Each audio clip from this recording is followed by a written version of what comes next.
Nucleus party, জনপ্রিয় party, জাগ্রত party, আমজনতার দল, জনতার দল, আম জনতা পার্টি, দেশ জনতা পার্টি, জন অধিকার পার্টি, সার্বভৌমত্ব আন্দোলন, বাংলাদেশ সংস্কারবাদী পার্টি, পার্টি আর পার্টি, দল আর দল।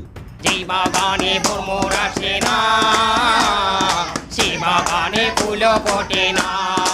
আমার দলটা নেতাতে ভরা, আমার দলটা নেতাতে ভরা, কেউ দুর্নীতি করে না। সে বাগানে ভ্রমর আসে না, সে বাড়ি যে বাগানে ভ্রমর আসে না, মিতালি সে বাগানে ভ্রমর আসে না। বাংলাদেশের রাজনীতির মাঠে এবার বাম্পার ফলন হচ্ছে। একের পর এক নতুন রাজনৈতিক দলের আত্মপ্রকাশ ঘটছে। কবি জসিমউদ্দিনের নিমন্ত্রণ কবিতার সেই বিখ্যাত লাইনের কথা মনে আছে? তুমি যদি যাও দেখিবে সেখানে মটরলতার সনে, শিম আর শিম হাত বাড়ালেই মুঠি ভরে সেইখানে।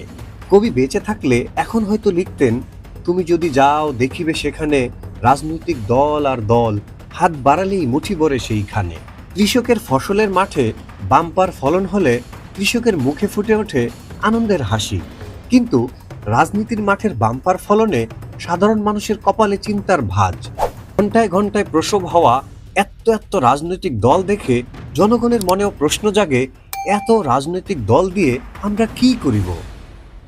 বর্তমানে দেশে নিবন্ধিত রাজনৈতিক দলের সংখ্যা 50টি।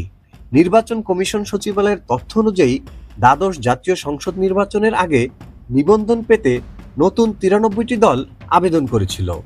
বর্তমানে এর সংখ্যা কত হতে পারে তার হিসেব করা কঠিন বিষয়, কারণ প্রতি মাসে গড়ে 3টি করে রাজনৈতিক দল ও সংগঠনের আত্মপ্রকাশ ঘটছে।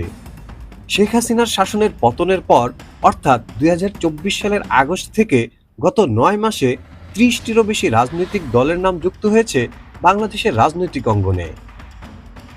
ভয়েস অব আমেরিকার তথ্য মতে যুক্তরাষ্ট্রের বড় 2টি দলের বাইরেও আরও 3 থেকে 4টি ছোট দল রয়েছে, অথচ 50টি অঙ্গরাজ্য নিয়ে যুক্তরাষ্ট্র গঠিত।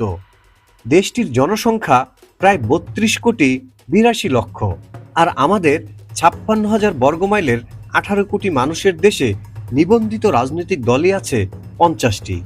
আর অনিবন্ধিত রাজনৈতিক দলের সংখ্যা শুনলে আমেরিকার মানুষ রীতিমতো জ্ঞান হারাবে তাতে কোনো সন্দেহ নেই।